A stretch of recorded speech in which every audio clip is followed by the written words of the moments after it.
Número 7. Si nos toca la lotería todos los días, Dios juega los dados incansablemente bajo las leyes que Él mismo ha prescrito. Albert Einstein. Alguien está haciendo trampa. Una interpretación de sentido común de los hechos sugiere que una superinteligencia ha trapicheado con la física, así como con la química y la biología, y que no hay fuerzas ciegas en la naturaleza de las que merezca la pena hablar. Los números que uno calcula de los hechos me parecen tan abrumadores como para poner esta conclusión casi fuera de cuestión. Fred Hoyle. Para saber cuánta suerte tenemos, si la tenemos, debemos conocer de cuántas posibilidades de ganar gozamos de entre todas las posibilidades que se juegan. Si ganamos jugando una sola vez a cara o cruz, tiene poco mérito. Al fin y al cabo tenemos 50% de posibilidades de ganar. Ganar en la ruleta cuando apostamos a un solo número demuestra más fortuna, ya que hay 38 números posibles, por lo que nuestras posibilidades eran de 2,7%. Ganar a la lotería de 100,000 números posibles es todavía más improbable. El universo y nuestro mundo es antrópico, es decir, permite el sostenimiento de la vida humana. Esto es como decir que nos ha tocado la lotería porque la existencia de un universo antrópico es improbable, aunque evidentemente no es imposible, puesto que aquí estoy yo escribiendo esto y usted leyéndolo. La cuestión es saber cómo de improbable es. Hemos tenido la suerte de quien acierta a cara o cruz, o como la de quien le toca la lotería o incluso más. Vamos a adelantarle la respuesta. La ocurrencia aleatoria de los valores de las constantes físicas y cosmológicas y de las leyes que las rigen y la acción combinada de ellas, tanto en un principio, en el momento del Big Bang, como después a medida que el universo se desplegó y hasta ahora son tan remotas que son prácticamente imposibles.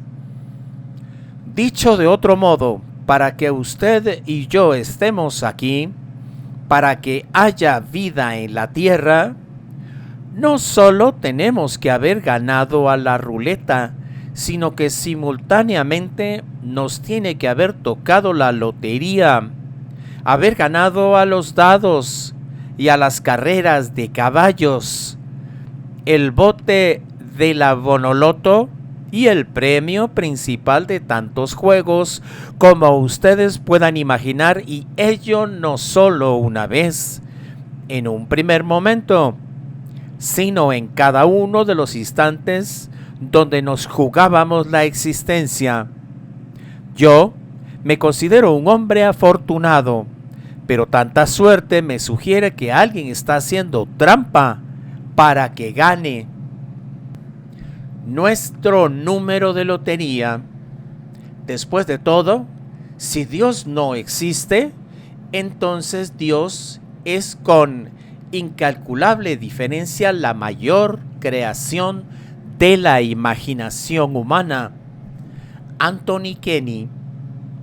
Antes de la teoría del Big Bang y del modelo cosmológico estándar, podría haberse pensado que aunque las posibilidades de un mundo antrópico fueran pequeñas, la ocurrencia de esta situación no tenía gran relevancia estadística, puesto que se consideraba el universo infinito en el tiempo y en el espacio, de acuerdo con la física de Newton, y Por tanto, habría habido suficiente tiempo y posibles mundos para infinito número de intentos. No salió bien la primera vez, no importa, ya saldrá bien en este otro mundo o en el próximo. Tenemos tiempo. Es como si jugáramos infinitos números de lotería. Ganar en ese caso no resulta particularmente llamativo. La teoría general de la relatividad del señor Einstein, la teoría del Big Bang del padre Lemaitre y del señor Friedman y el modelo cosmológico estándar cambiaron esa forma de pensar. Hay un tiempo finito y una cantidad de masa medida en el universo. Por ello, los números de lotería que jugamos son finitos. Recordemos que la teoría del Big Bang estableció la edad del universo en 13.700 millones de años. Vimos que eso fue corroborado varias veces y siempre consistentemente. El último cálculo de la edad del universo es el sugerido por las observaciones del satélite WMAP, que terminó su misión en octubre de 2010. El universo tiene 13.750 millones de años con un grado de error de un 1% y está compuesto de un 5% de materia visible, un 23% de materia oscura y un 72% de energía oscura. La materia visible tiene una masa de 10 a la 53 kg. El WMAP está en el libro Guinness de los récords por haber producido la medida más precisa de la edad del universo. Con todo lo que sabemos actualmente se puede calcular la cantidad de unidades mínimas de masa y tiempo que ha habido en el universo observable. Esa es la cantidad de números de lotería que jugamos. El universo tiene 13.700 millones de años. Ese número de años se multiplica por 365 para convertirlo en días. A su vez, se multiplica por 24 para saber el número de horas de nuestro universo. Multiplicado por 60 y otra vez por 60 llegamos al número de segundos. Si lo multiplicamos por 10 a la 43, el mínimo de tiempo de Planck, lo reducimos al mínimo de unidades de tiempo y lo multiplicamos por 10 a la 53 kg, que es la masa existente en el universo observable, y ello multiplicado por 10 a la 8 para reducirlo al mínimo posible de unidades de masa. El resultado es aproximadamente 10 a la 120. Ese es el número de boletos de lotería que jugamos. 10 a la 120. Es la cantidad de interacciones posibles de masa, energía, expresado en unidades de masa y tiempo. Es un número elevado, mirado aisladamente, pero como ya hemos visto y veremos más, de entre las magnitudes que maneja la astrofísica normalmente, no tiene un tamaño extraordinariamente grande y desde luego es un número determinado y finito. Esto es importante porque en ocasiones autores neoateos manejan poco rigurosamente estas magnitudes, haciendo creer que poco menos las posibilidades de la existencia de nuestro mundo han sido infinitas. Con ello pretenden que no nos sorprendamos de lo que es evidentemente sorprendente, que nuestro universo y nuestro planeta son lo que el habla popular llamaría un milagro. Al pretender falsamente que hay infinitas posibilidades, resulta que la existencia del mundo ya no es tan especial.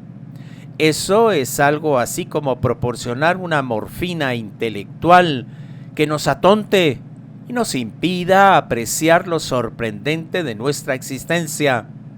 Porque, por si usted no lo sabe, que usted exista es del todo extraordinario, estadísticamente asombroso, y las posibilidades apuntan a que haya sido un acto deliberado del Creador.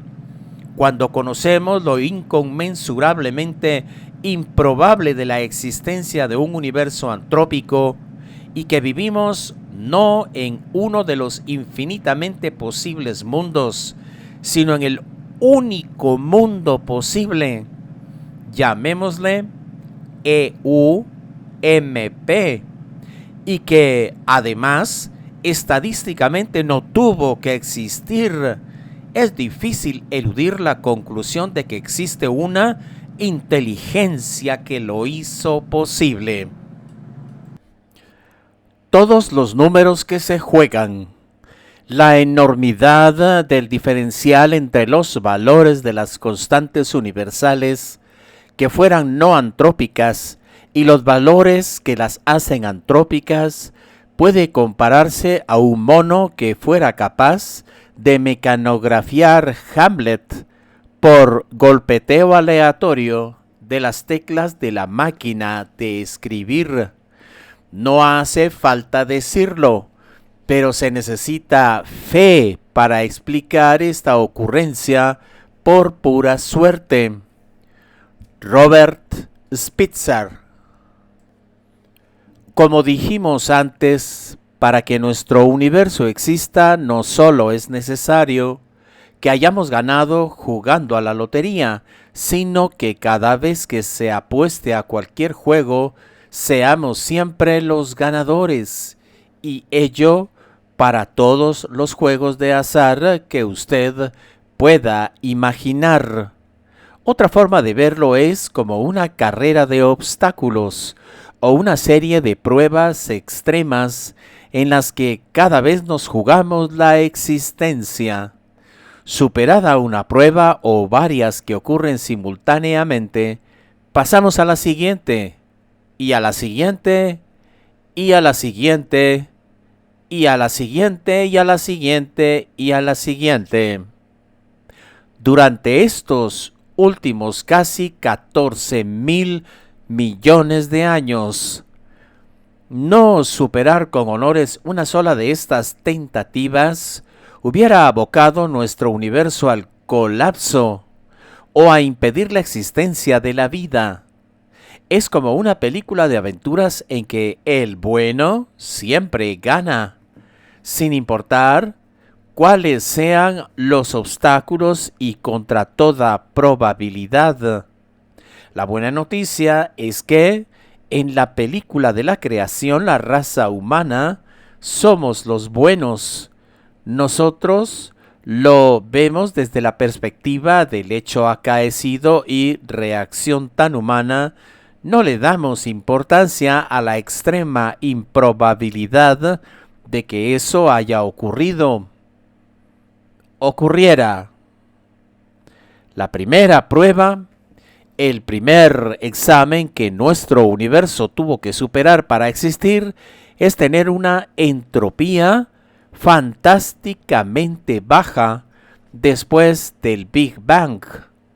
Las posibilidades de esa insospechada baja entropía fueron calculadas por Roger Penrose y demuestran que hemos tenido una suerte increíble. Sería de hecho increíble si la consideráramos meramente suerte o azar. Además, este cálculo nos va a proporcionar cuántos números se juegan en total. ¿Cuáles eran todas las posibilidades de cualquier posible universo? Ya hemos tenido oportunidad de referirnos a Roger Penrose. Es un matemático, físico y filósofo de la ciencia británico.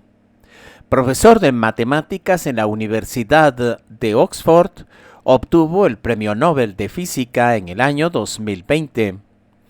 El señor Penrose calculó las increíblemente bajas probabilidades de la existencia de un universo con baja entropía, compatible con la segunda ley de la termodinámica y que surgiera del Big Bang.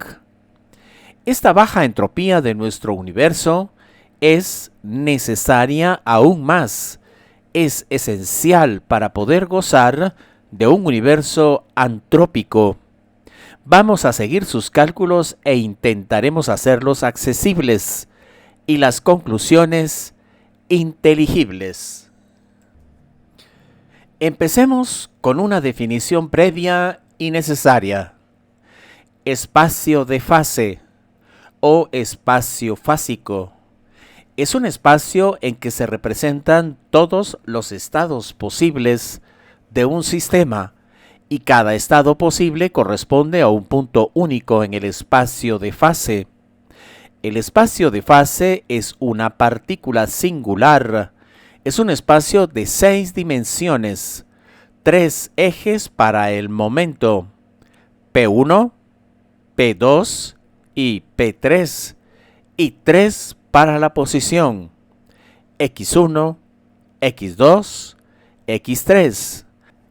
De tal modo que cada punto del espacio de fase de una partícula representa un estado completo de la partícula. Dicho en román paladino, cada espacio de fase representa una posibilidad entre todas las posibles. El señor Penrose determina la ínfima probabilidad de esta baja entropía calculando la proposición de todo el volumen de espacios de fase de todos los posibles universos y el volumen de los espacios de fase de nuestro concreto universo antrópico, de baja entropía y compatible con la segunda ley de la termodinámica. Primero calcula la entropía del universo, que es el logaritmo del total volumen de espacios de fase de todos los posibles universos de un evento de creación. Este volumen de espacios de fase, él lo llama V.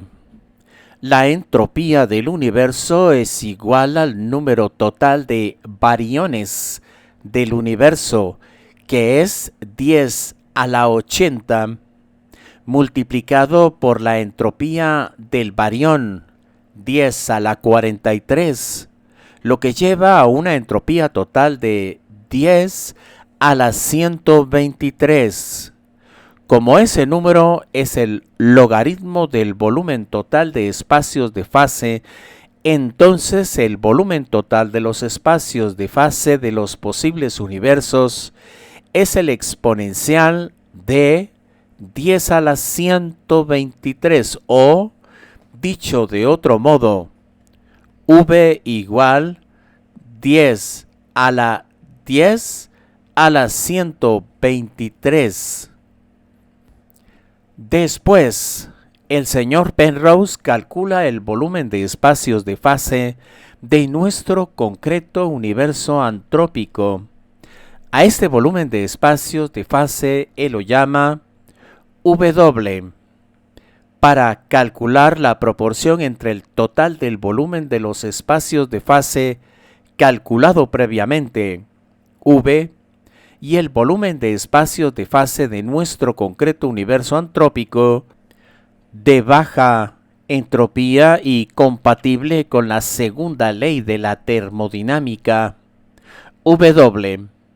Dirá el señor Penrose, ¿cómo de grande era el volumen de espacios de fase W que el creador debió tener como objetivo para producir un universo compatible con la segunda ley de la termodinámica, que nosotros observamos ahora, no importa mucho si tomamos el valor de W igual 10 a la 10 a la 101 o W igual a 10 a la 10 a la 88, dados por los agujeros negros o por la radiación de fondo, respectivamente, o un número más pequeño, y de hecho más adecuado, que hubiera sido el valor real en el momento del Big Bang. En cualquier caso, la proporción de V con W será cercana a V entre W igual 10 a la 10 a la 123.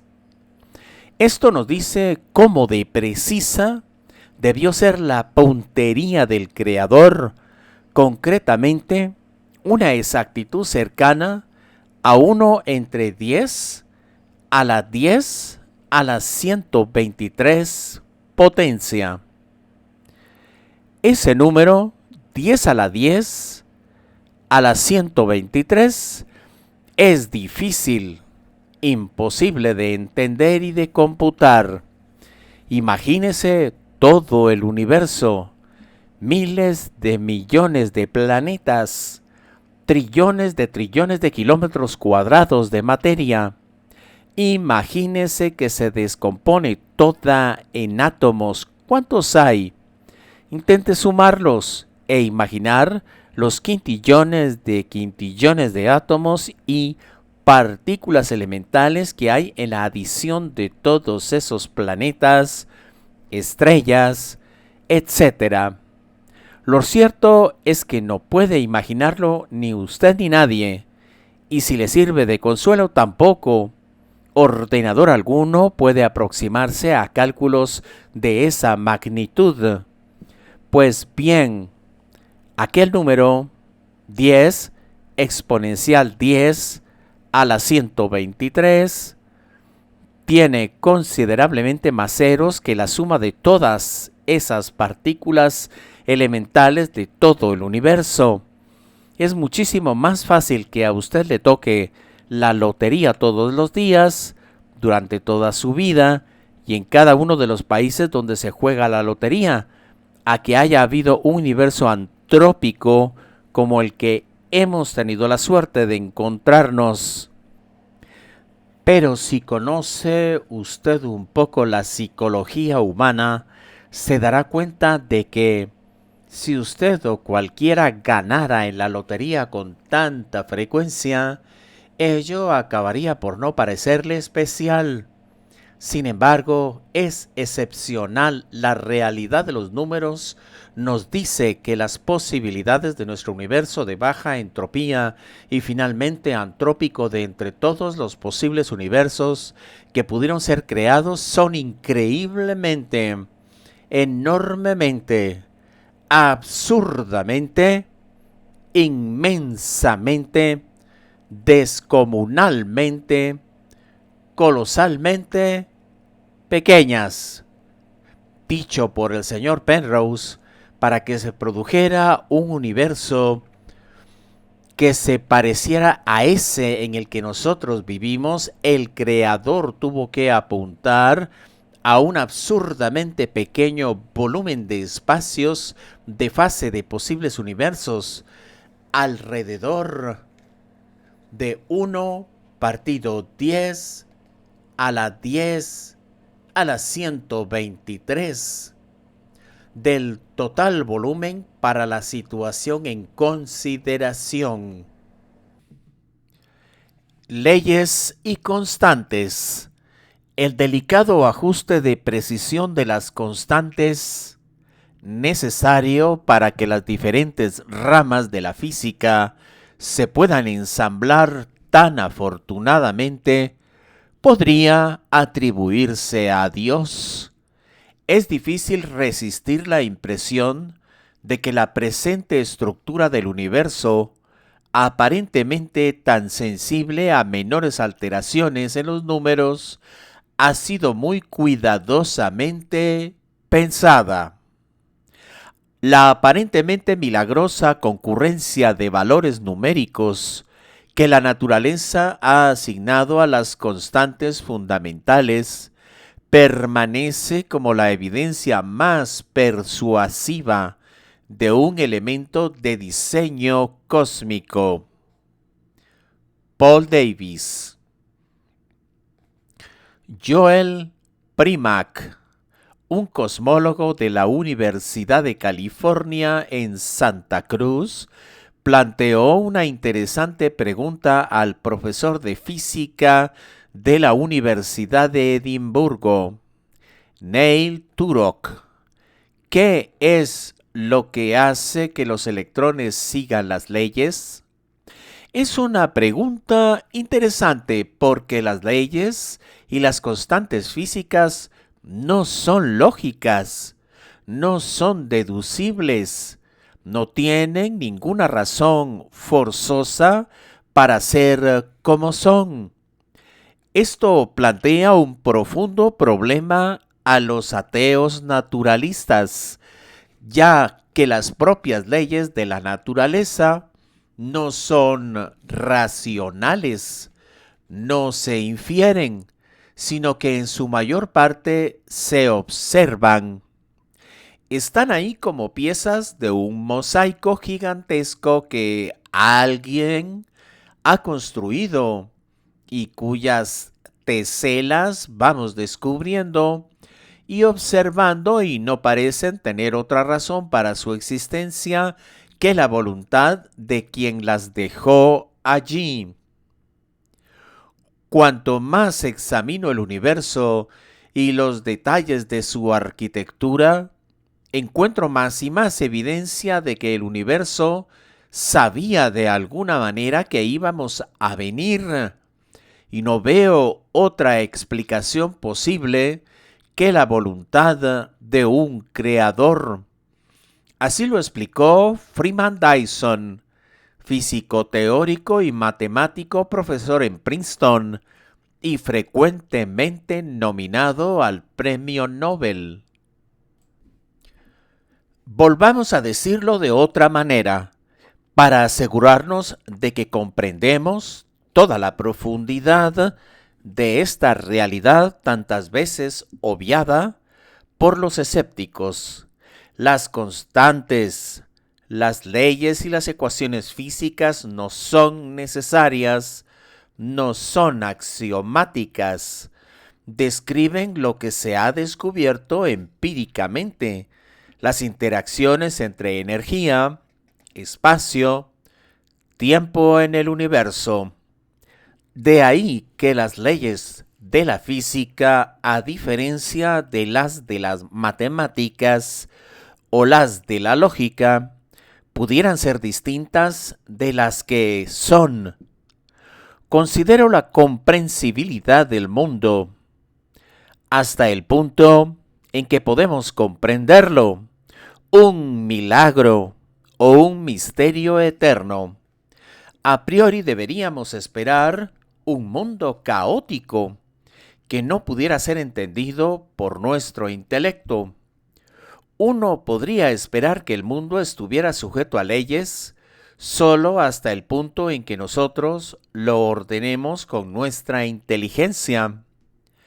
Pero, por contraste, el tipo de orden creado, por ejemplo, por la teoría de la gravitación de Newton, es completamente diferente. Incluso si los axiomas de la teoría fueran propuestos por el hombre, el éxito de tal proyecto presupone un alto grado de orden en el mundo objetivo, y esto no se podría esperar a priori. Ese es el milagro que está constantemente reforzado a medida que nuestro conocimiento se expande. O bien, toda persona que esté seriamente implicada en el progreso de la ciencia llega a ser consciente de la presencia manifiesta de un espíritu inmensamente superior al del hombre, y frente al que nos debemos sentir humildes con nuestras modestas facultades?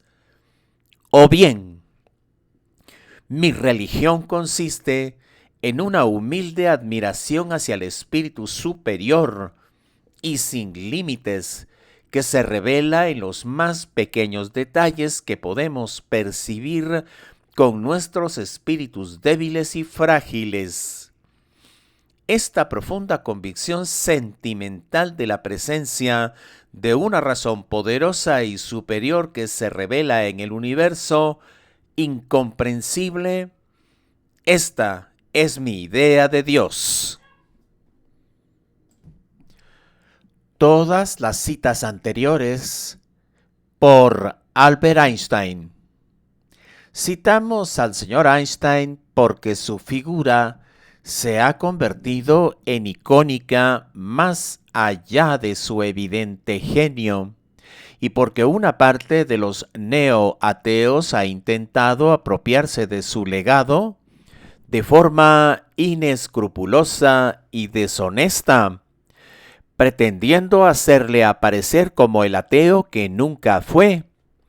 Yo no soy ateo y tampoco creo que me pueda llamar panteísta. Lo que me separa de la mayor parte de esos que se llaman ateos es el sentimiento de humildad total delante de los secretos inaccesibles de la armonía del cosmos. No se le escapó al señor Einstein que la humildad no es una cualidad por la que se distinguen los científicos ateos. Parece una constante en minorías muy ideologizadas y con poca integridad apropiarse de figuras que consideran pueden dar respetabilidad a su causa. En nuestro caso, esa apropiación ya irritaba al señor Einstein en su tiempo. A la vista de la armonía del cosmos, el cual soy capaz de reconocer con mi limitado entendimiento humano, hay todavía individuos que dicen que no hay Dios, pero lo que de verdad me enfurece es que me citan en apoyo de esas opiniones.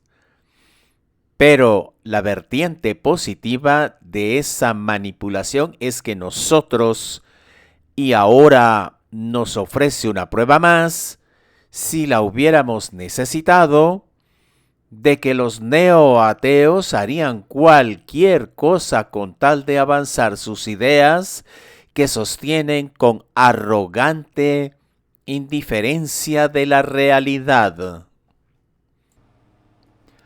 No deberíamos estar aquí. Un universo antrópico. La coincidencia es la forma que tiene Dios para permanecer anónimo. Albert Einstein.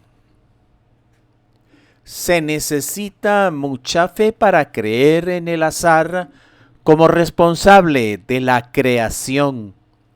Esa es la única conclusión posible si consideramos los datos científicos actualmente disponibles. Como parece frecuente, el conocimiento científico de los teóricos del ateísmo parece congelado décadas atrás o incluso siglos atrás y no parece avanzar con el progreso de la ciencia. Por alguna extraña razón, muchos autores escépticos veneran la década de los 60 del siglo pasado y también el siglo XVIII. Carl Sagan fue un divulgador científico del siglo pasado, gran creyente en la existencia de vida extraterrestre y al tiempo ferviente ateo. Se encontró con su creador en 1996. 3 décadas antes, en 1966, anunció que solo había dos criterios importantes para que un planeta tuviera vida: tener una estrella apropiada y tener una distancia apropiada a esa estrella. No había serias razones científicas para sostener esa opinión entonces, pero la falta de razones nunca ha disuadido a quienes consideran que tienen razón por principio.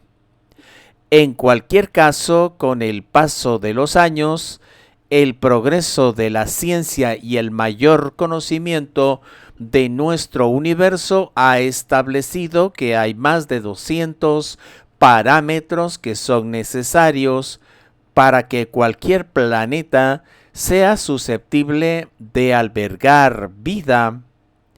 Esos parámetros deben estar perfectamente ajustados. Cualquier desviación, incluso minúscula, y simplemente no habrá posibilidad de existencia de vida. Pero para que aparezca vida primero tiene que haber un universo. Y hoy también sabemos que la mera existencia de nuestro universo precisa también de un ajuste enormemente preciso de esas variables y también de la interacción entre ellas. Un gigantesco sudoku con miles de millones de posiciones que, mira qué suerte, resulta que tienen cada una el valor preciso para poder ser resuelto. En nuestro universo, la energía se manifiesta a través de 4 fuerzas fundamentales: la fuerza electromagnética, la fuerza gravitacional, la fuerza nuclear fuerte y la fuerza nuclear débil. Sus valores fueron determinados exactamente en menos de 1/1000ª de segundo después del Big Bang, y cualquier mínima variación hubiera impedido la formación del universo. Por ejemplo, si la proporción entre la fuerza electromagnética y la fuerza nuclear fuerte hubiera variado en una parte entre 100.000 billones, entonces no habría habido estrellas. Si se combina la probabilidad de ese único parámetro con las probabilidades acumuladas de la existencia de los otros cientos de condiciones, el resultado es que las posibilidades en contra de que exista el universo y con ello usted y yo son astronómicas. Sería como echar una moneda al aire y que salga cara 10 quintillones de veces seguidas. Con esos resultados, todos llegaríamos a la conclusión de que la moneda está trucada, que se está haciendo trampa. Nos encontramos entonces con un universo antrópico, esto es, un universo que permite la vida humana y lo hace en contra de toda probabilidad. El astrofísico profesor de la Universidad de Cambridge, John Barrow, junto con el profesor de matemáticas y física de la Universidad de Tulane, Frank Tipler, este último nacido en Andalucía, Alabama, ambos teístas escribieron en 1986 The Anthropic Cosmological Principle, donde se detallan varios cientos de ejemplos de ese ajuste fino que permite la existencia del universo y de la vida. Muchos autores después de ellos, y algunos también antes, han presentado una enorme cantidad de datos que demuestran que nuestro universo, de hecho, existe gracias al ajuste finísimo de multitud de constantes, leyes, parámetros y variables que a los que nada fuerza en principio a tener los valores que tienen. Este ajuste no solo se produjo en el momento del Big Bang, lo que ya es inconcebible por el mero azar, sino que otras casualidades o ajustes debieron de producirse durante la expansión posterior del universo para permitir el propio universo y la vida en nuestro planeta.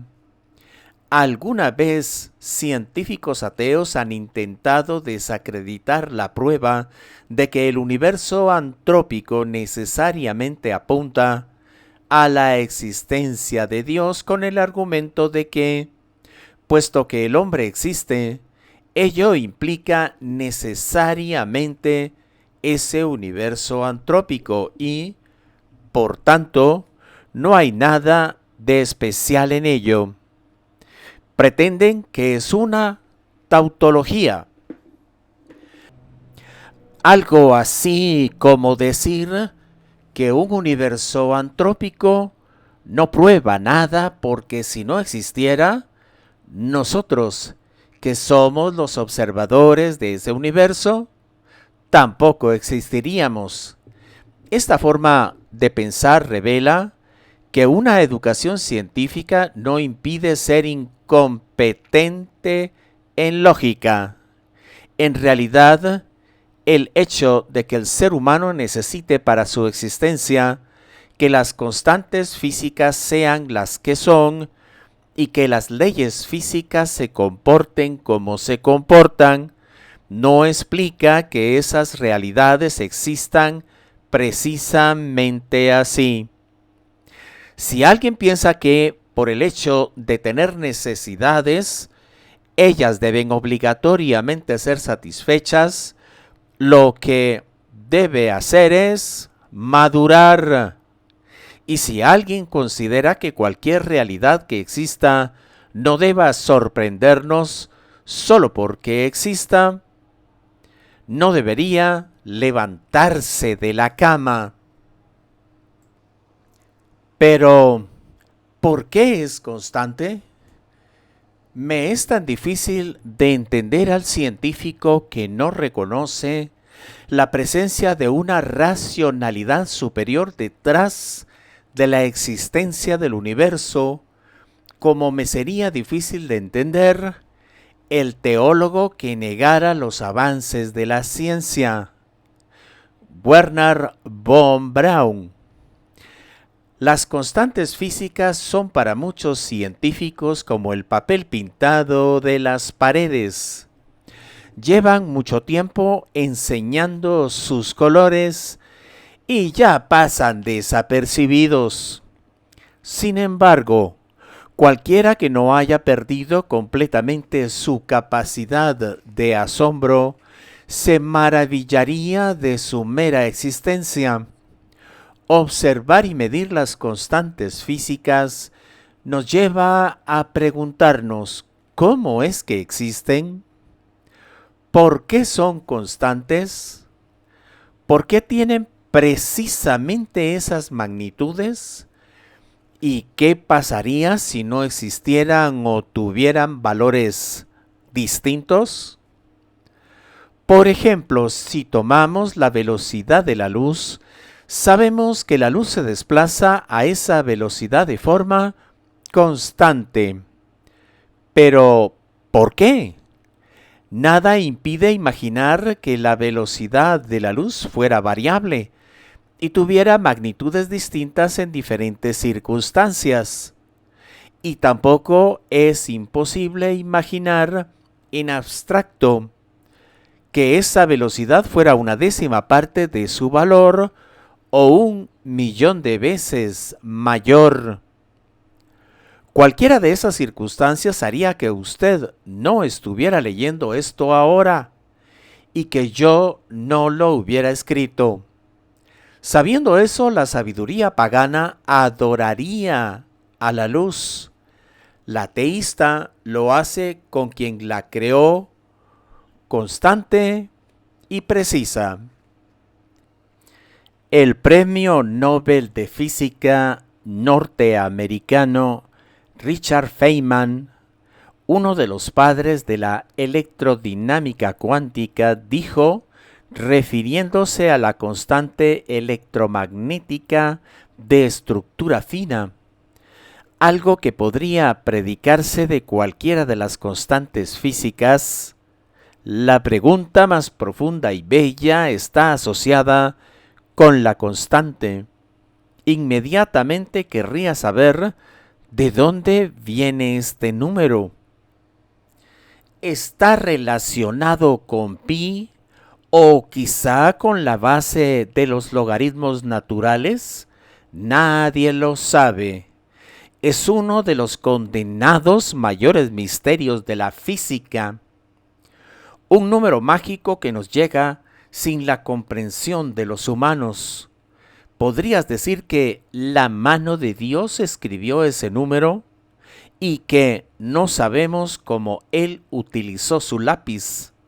Sabemos qué clase de ejercicio hacer experimentalmente para medir este número de forma precisa, pero no sabemos qué clase de ejercicio realizar con los ordenadores para hacer que este número se produzca, sin introducirlo nosotros secretamente. Las constantes controlan prácticamente todas las interacciones en el universo, y puesto que los valores de estas constantes podrían haber caído dentro de un enorme, prácticamente abierto rango no antrópico, por encima o por debajo de lo que es requerido para un universo antrópico, se sigue que las posibilidades para que nuestro universo sea antrópico son extremadamente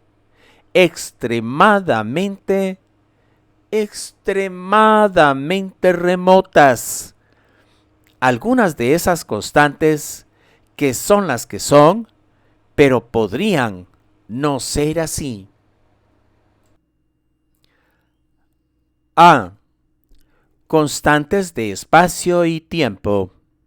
Los mínimos de Planck. 1. El mínimo intervalo de espacio en nuestro universo, 1 sub pi, igual a 1,62 por 10 a la menos 33 cm. 2. Mínima unidad de tiempo mínimo de Planck, pi sub p, 5,39 por 10 a la 44, signo menos. 3. Mínima unidad de emisión de energía estará determinada por la constante de Planck para cualquier frecuencia de luz, E más HU, donde la constante de Planck es igual a H igual a 6,626 por 10 a la 34 julios segundo J más S. 4. Si hay un intervalo mínimo de tiempo, eso implica que habrá una velocidad máxima posible.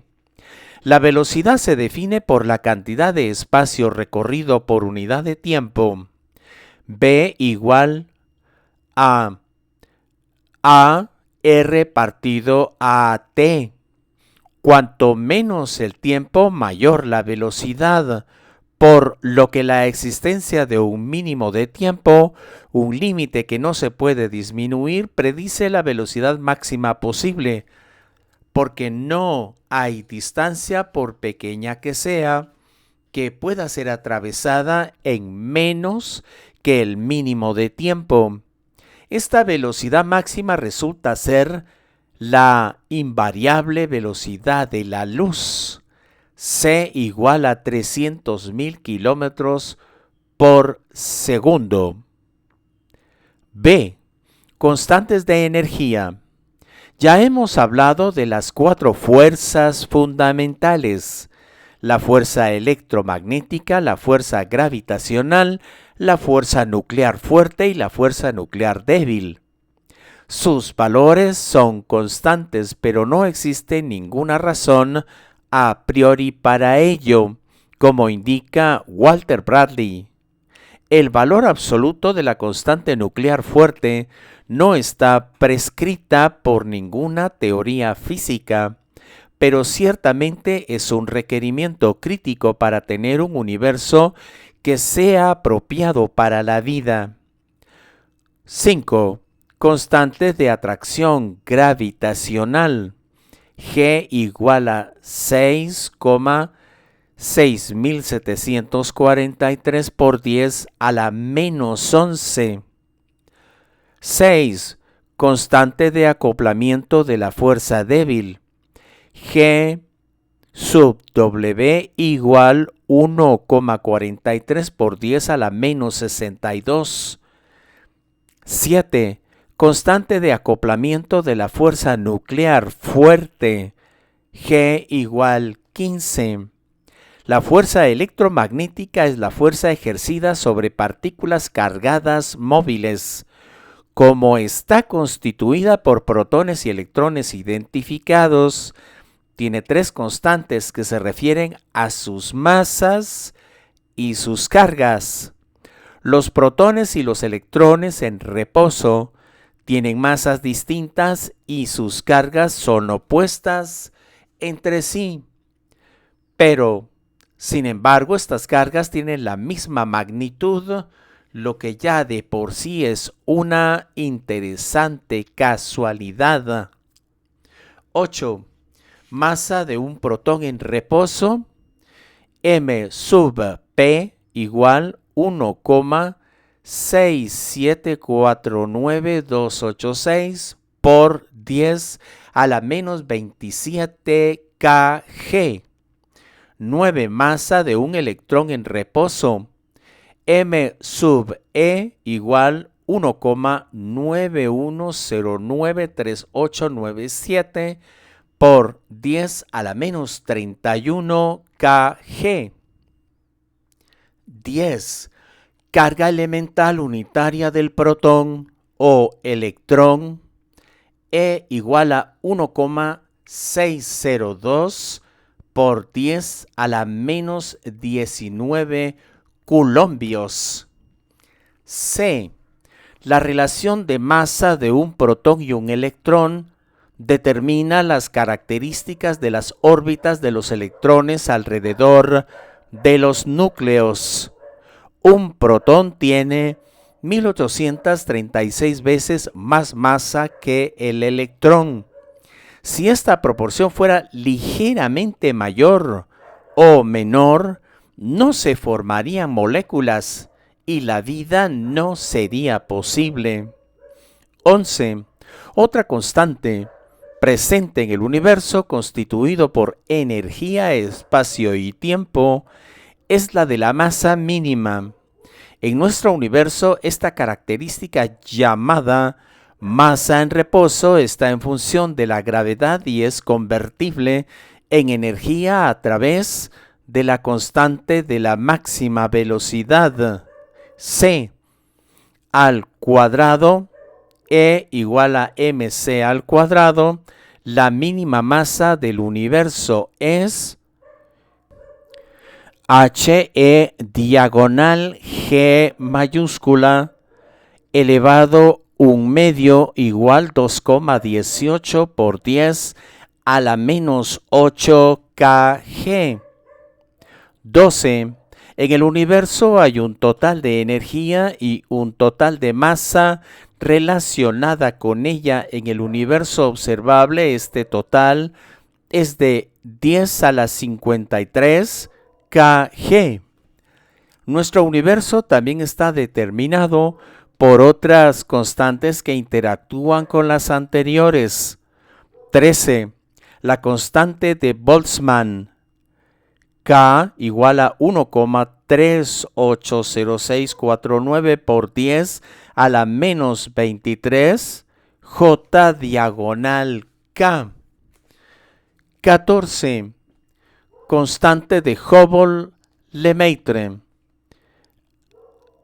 H sub 0 igual a 2,3 por 10 a la menos 18 SI.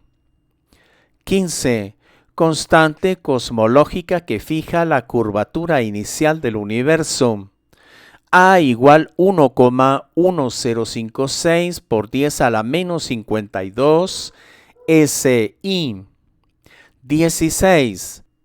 La constante de proporción cósmica de fotones diagonal protones S igual 10 a la 9 SI. 17. La constante de permisividad del espacio libre es la constante que refleja la habilidad de los campos eléctricos a pasar a través de un vacío.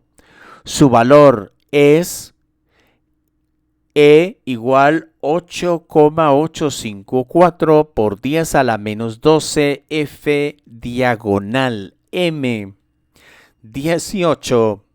La constante débil de estructura fina A sub W igual 3,05 por 10 a la menos 12 SI.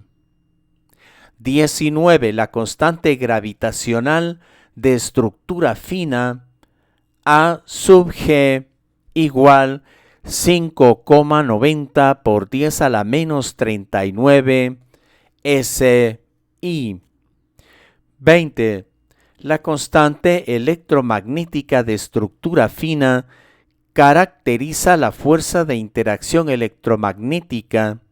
Es un valor sin dimensiones, por lo que su valor numérico es independiente del sistema de unidades usado. A igual 7,2973 por 10 a la menos 3 SI, o frecuentemente se representa por su inverso, 137,03597 a la menos 1 SI. En diciembre de 2020, 4 físicos publicaron un artículo científico en la revista Nature determinando esta constante con 11 dígitos de exactitud, dando una mayor precisión y credibilidad al modelo estándar de partículas que está íntimamente ligado a la teoría estándar del Big Bang, otorgándole a esta teoría una razón adicional de credibilidad. Y en abril de 2020 se publicó otro artículo en la revista Science Advances de un equipo dirigido por Michael Wilczynska y John Webb, relativo a la constante de estructura fina. Durante 2 décadas el profesor Webb y sus colegas observaron anomalías en esta constante por la que la fuerza electromagnética medida en una determinada dirección del universo parecía ligeramente diferente. Así que estos científicos realizaron observaciones en un cuásar enormemente distante llamado ULAS J 1120 más 0641, lo que les permitió indagar en el momento que el universo era joven y tenía poco más de 1.000 millones de años. Luego hicieron otras mediciones a lo largo de una de las líneas de visión del cuásar.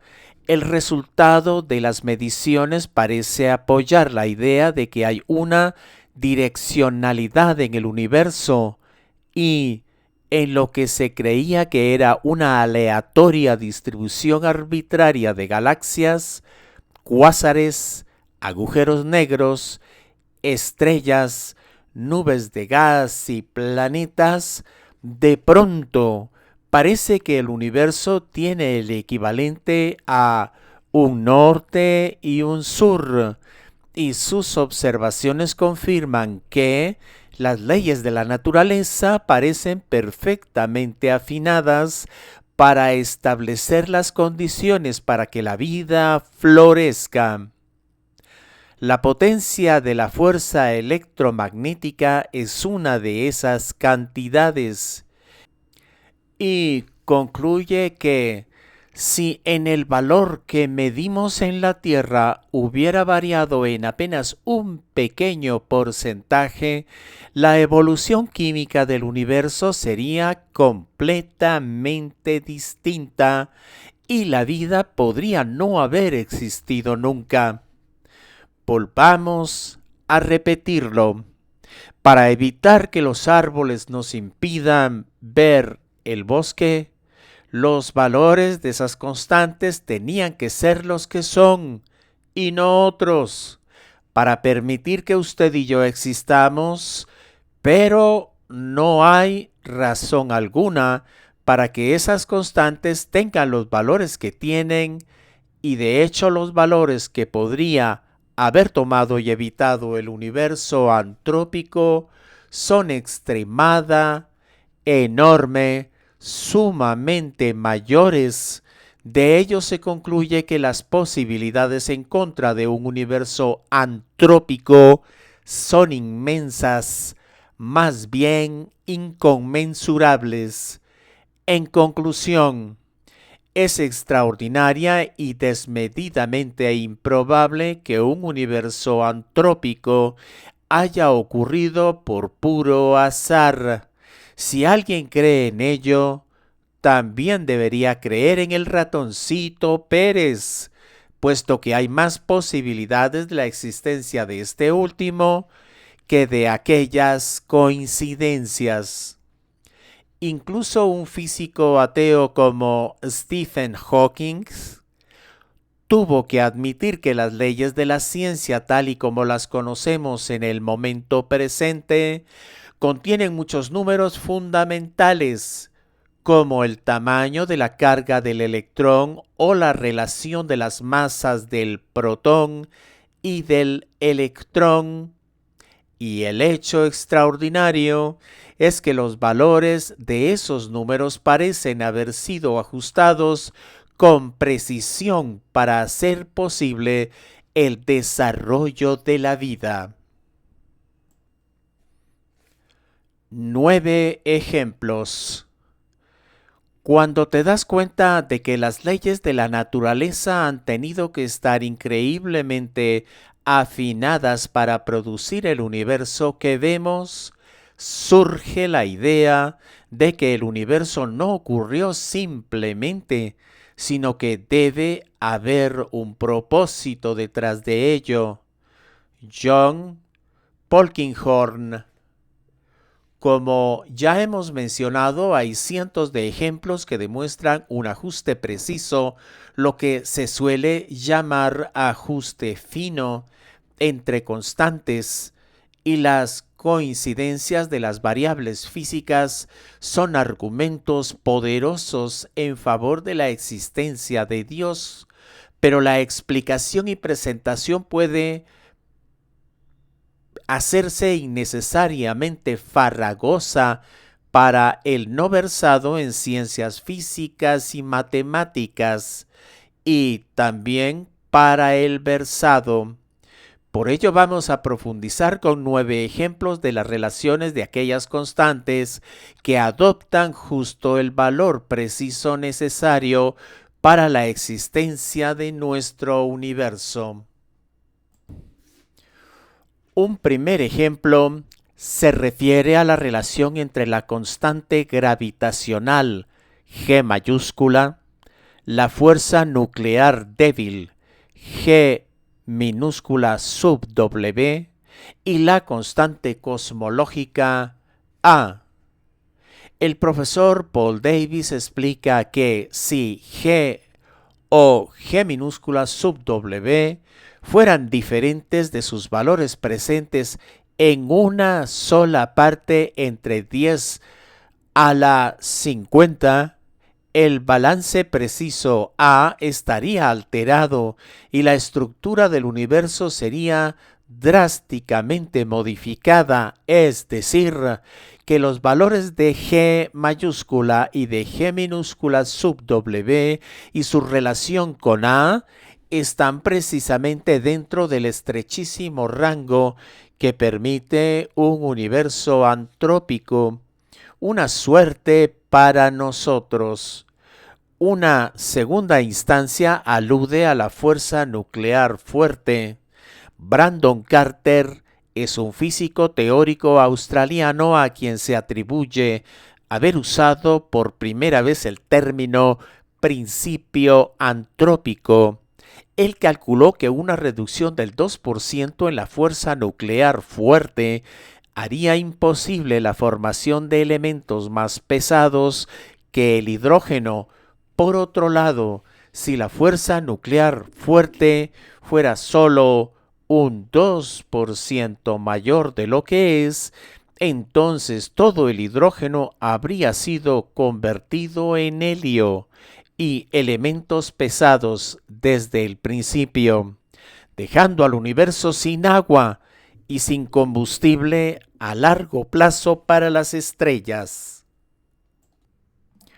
Un tercer y cuarto ejemplos de lo improbable que es un universo antrópico vienen proporcionados por la relación entre las constantes de fuerza nuclear débil y la constante gravitacional, por un lado, y las relaciones de la masa de protón, neutrón y electrón por el otro. Cualquier minúscula variación en esas relaciones y nuestro mundo no sería susceptible de tener vida. Como dice el profesor Davies, una extraordinaria coincidencia se ha descubierto. Primero resulta que la diferencia de masa del neutrón-protón es solo un poco mayor que la masa del electrón. Segundo, la fuerza de la interacción débil está aparentemente de forma accidental relacionada con la fuerza de la gravedad de la siguiente forma numérica y aparece la fórmula correspondiente. Cuando estos dos valores numéricos son usados, como señala Fred Hoyle, si las masas combinadas del protón y del electrón fueran apenas un poco mayores en lugar de un poco menores que la masa del neutrón, el efecto sería devastador. El átomo de hidrógeno hubiera sido inestable. A lo largo del universo, todos los átomos de hidrógeno se habrían roto para formar neutrones y neutrinos. El Sol, ya sin combustible nuclear, se habría apagado y colapsado. A través de todo el espacio, las estrellas como el Sol se contraerían por miles de millones, soltando una ríada mortal de rayos X según se fueran consumiendo. En ese momento, la Tierra, es innecesario decirlo, se habría extinguido. Recordemos que el señor Hoyle, nominado varias veces al premio Nobel, fue ateo militante hasta que no le quedó más remedio que pasar a ser teísta. La quinta y sexta feliz coincidencia que nos permite disfrutar de un universo antrópico se refieren a la constante gravitacional y su relación con la constante electromagnética y también a la relación de la masa del electrón y el protón. Sin esas precisas relaciones, las estrellas habrían sido del tipo gigantes azules o enanas rojas que no permiten la existencia de vida. El Sol es una estrella de tipo amarillo, cuya temperatura es de 5200 a 6000 grados Kelvin, mientras que las estrellas azules tienen hasta 6 veces más temperatura, 33.000 grados Kelvin, y las estrellas rojas la mitad, más o menos 3700 grados Kelvin. Hay un minúsculo rango de variabilidad entre las constantes gravitacional y la electromagnética, así como las relaciones de las masas del protón y del electrón, que permiten evitar que las estrellas estén en los dos extremos, azul y rojo, que impedirían la vida. El profesor Davis calculó la diminuta estrechez de ese rango. Haciendo los cálculos se obtiene 5,9 por 10 a la menos 39 por el lado izquierdo y 2,0 por 10 a la menos 39 por el lado derecho. La naturaleza ha tomado los valores de las constantes fundamentales de tal forma que las estrellas típicas están muy cercanas al límite de inestabilidad convectiva. El hecho de que los números a ambos lados sean tan enormes y sin embargo estén tan juntos uno del otro, 10 a la menos 39, es verdaderamente extraordinario. A veces la notación matemática no nos ayuda a comprender las magnitudes. Vamos a escribir esto con solo una variación de 0,39 veces 0,1 al final de las relaciones mencionadas. No habría vida. Una y otra vez vemos que los valores de las constantes y sus relaciones que permitirían un universo antrópico son muy limitados, y los valores posibles de esas constantes o esas relaciones que impedirían la vida en el universo son amplísimos. Una y otra vez vemos que, vaya suerte, la naturaleza se ha decantado por lo improbable, y a usted y a mí nos ha vuelto a tocar la lotería. La aceleración en la expansión del universo y su relación con la constante cosmológica A proporcionan un octavo ejemplo de lo improbable que es un universo como el nuestro que albergue vida. Como vimos cuando hablamos del Big Bang, el señor Einstein creía firmemente al principio en un universo estable. Esto era un paradigma en su época, un a priori que él, como tantos, no se atrevía a cuestionar. De este modo, cuando formuló las ecuaciones de campo de su teoría general de la relatividad en 1917, se inventó la existencia de esta constante cosmológica a fin de cuadrar las ecuaciones y que se pudiera seguir postulando un universo estático. Después, cuando la evidencia de la existencia del Big Bang y de un universo en expansión se hizo abrumadora, tuvo que desistir de la teoría del universo estático en 1931, y entonces consideró que la asunción de la constante cosmológica fue el mayor error de su vida. Y al decir esto, lo que es la ironía de la providencia, otra vez se equivocó. El descubrimiento de la aceleración cósmica en 1998, que valió a sus descubridores el Premio Nobel de Física en 2011, según la cual el universo se expande a una velocidad cada vez mayor, ha confirmado que de hecho esa constante cosmológica existe y actúa como una fuerza repulsiva opuesta a la gravedad, de tal forma que explica la aceleración de la expansión del universo y también regula la curvatura de éste.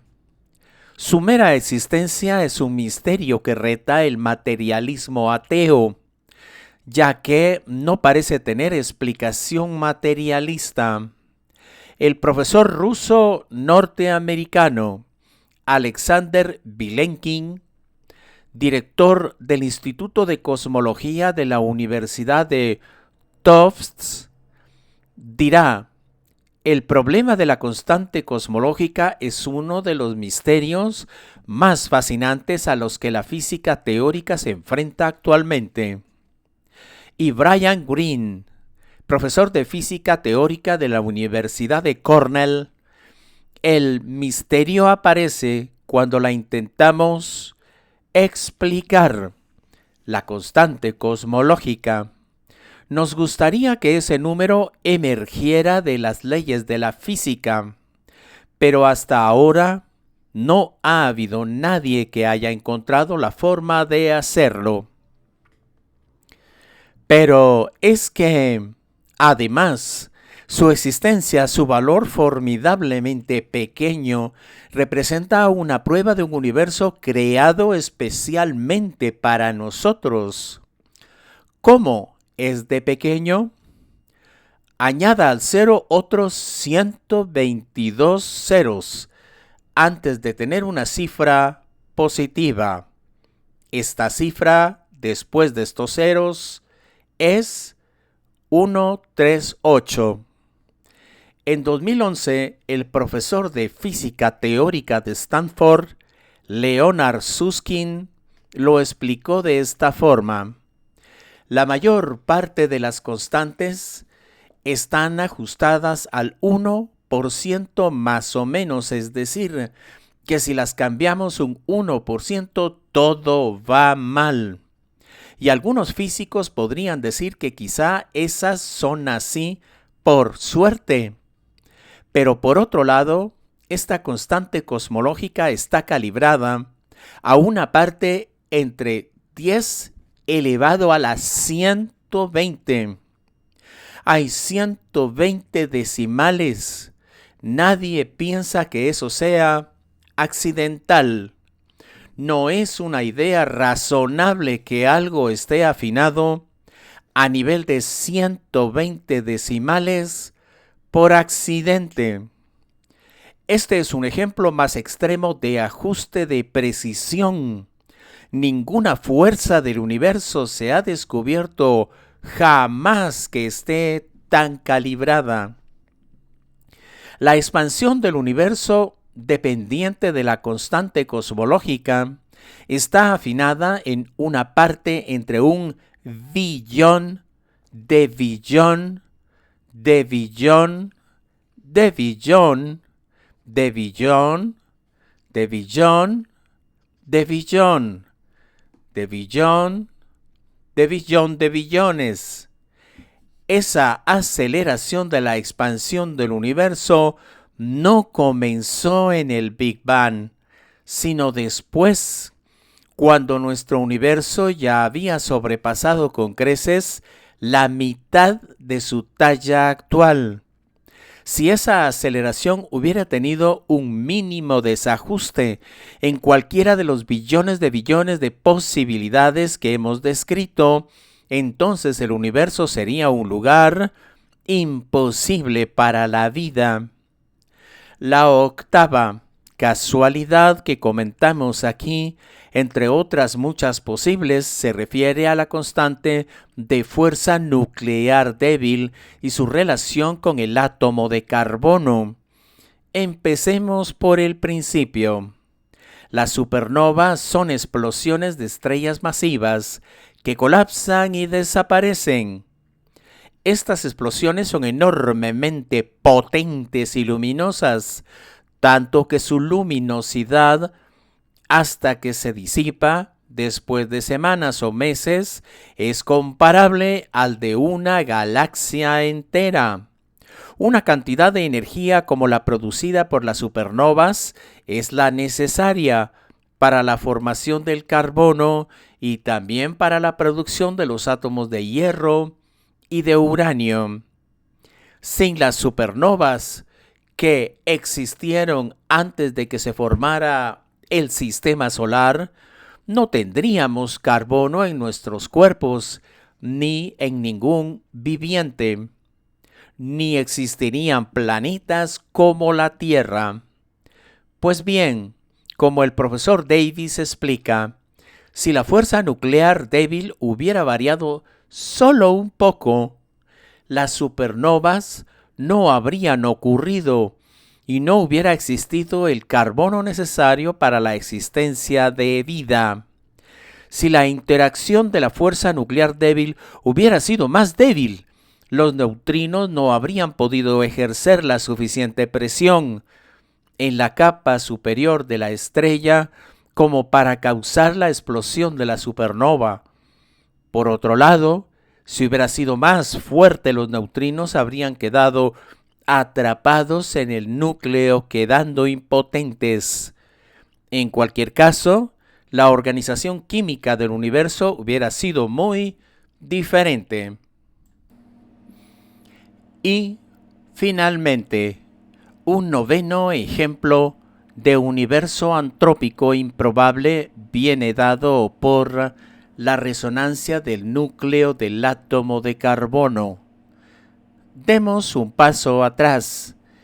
Ernest Rutherford, el físico neozelandés teísta y premio Nobel, fue el primero en transmutar átomos de nitrógeno en oxígeno mediante bombardeo de partículas alfa a los átomos de nitrógeno.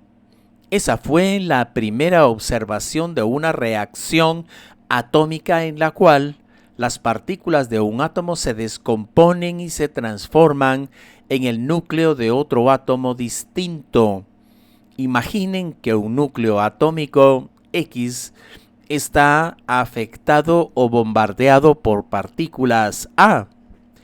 En este caso, y con alguna probabilidad, se podrá apreciar una reacción nuclear solo si la energía de la partícula está cercana a ciertos valores específicos, y esa reacción producirá un núcleo compuesto nuevo que estará formado por la combinación de la partícula y el núcleo objetivo. La resonancia nuclear describe esta capacidad de enlace que tienen los átomos. Pues bien, resulta que la resonancia precisa del átomo de carbono necesaria para sus múltiples capacidades de enlace coincide perfectamente con la resonancia del oxígeno, helio y berilio. Si esta increíblemente remota coincidencia no hubiera ocurrido, entonces el carbono sería extremadamente raro y por tanto no habría surgido ninguna forma de vida basada en el carbón.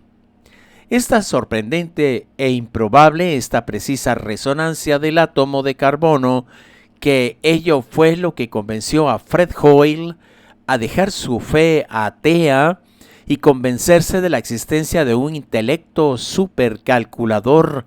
Recordamos que fue el señor Hoyle, en su época atea, quien acuñó el término de Big Bang como forma de burla para la teoría del padre Lemaitre. La vida en ocasiones es larga, gracias a Dios.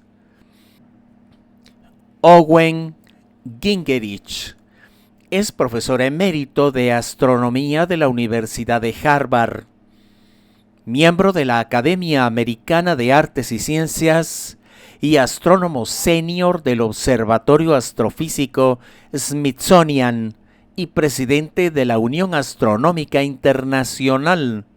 Se manifiesta públicamente como teísta y cristiano y explica la asombrosa carambola que se ha dado con la resonancia del átomo de carbono.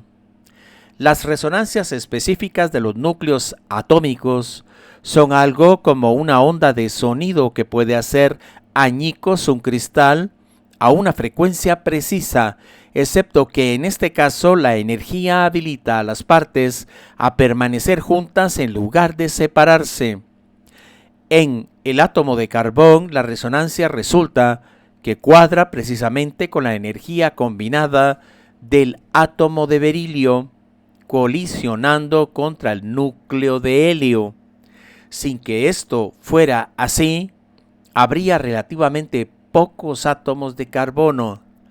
De igual forma, los detalles internos del núcleo del oxígeno juegan un papel crítico. El oxígeno se puede formar combinando núcleos de helio y de carbono, pero la correspondiente resonancia en el núcleo del oxígeno es medio punto porcentual demasiado bajo para que esa combinación pueda permanecer unida de forma sencilla. Si la resonancia del carbono hubiera sido un 4% inferior, no habría carbono, y si ese nivel, esa resonancia en el oxígeno, hubiera sido solo medio punto porcentual más alto, entonces todo el carbono habría sido convertido en oxígeno. Sin tener la abundancia de carbono que existe, ninguno de nosotros estaría aquí ahora. Con solo uno de los ejemplos anteriores, tendríamos que concluir que la existencia de un universo antrópico no es casualidad. Con una variación mínima en cualquiera de las variables de los mencionados ejemplos, no habría universo o no habría vida. Bien, pues ahora combinen los ejemplos, porque todos y cada uno son condición necesaria para la existencia del hombre en el universo. Las posibilidades en contra son astronómicas y, aún así, aquí estamos usted y yo. Pero lo cierto es que hay otros cientos más de casualidades cuya improbable ocurrencia es necesaria para la existencia de vida, y algunas están delante de nuestros ojos, pero tan acostumbrados estamos que no damos importancia a lo que incluso técnicamente podría considerarse milagro. Por ejemplo, la Tierra está a la distancia justa del Sol, y por tanto las temperaturas en nuestro planeta permiten la vida. Un poco más cerca o un poco más lejos y no habría vida. O bien la Tierra tiene la presión atmosférica correcta para permitir agua líquida en la superficie, y además tenemos la cantidad de agua justa para que existan océanos y continentes, o también la Tierra tiene los elementos precisos y el balance adecuado de elementos pesados y de moléculas orgánicas que permite la existencia de vida. Y tenemos la suerte de no estar demasiado cerca del centro de la galaxia, donde las supernovas harían que termináramos fritos, y también la fortuna de tener a Júpiter que nos salva de los casi ciertos impactos que sufriríamos de objetos celestes provenientes del cinturón de asteroides. Si tener tanta suerte no convence a alguien de que alguien ha trucado los datos, como decía Fred Hoyle, entonces ese alguien no merece tanta suerte. Bruce Gordon, el director del Centro de Ciencias y Cultura del Instituto Discovery, doctor en filosofía de la ciencia, lo resume: cuando la necesidad lógica y metafísica de una causa eficiente, la ausencia demostrable de una causa material y la prueba de que hubo un principio absoluto para el universo o para cualquier universo se juntan con el hecho de que nuestro universo existe y sus condiciones están afinadas inconmensurablemente más allá de la capacidad de cualquier proceso inmotivado.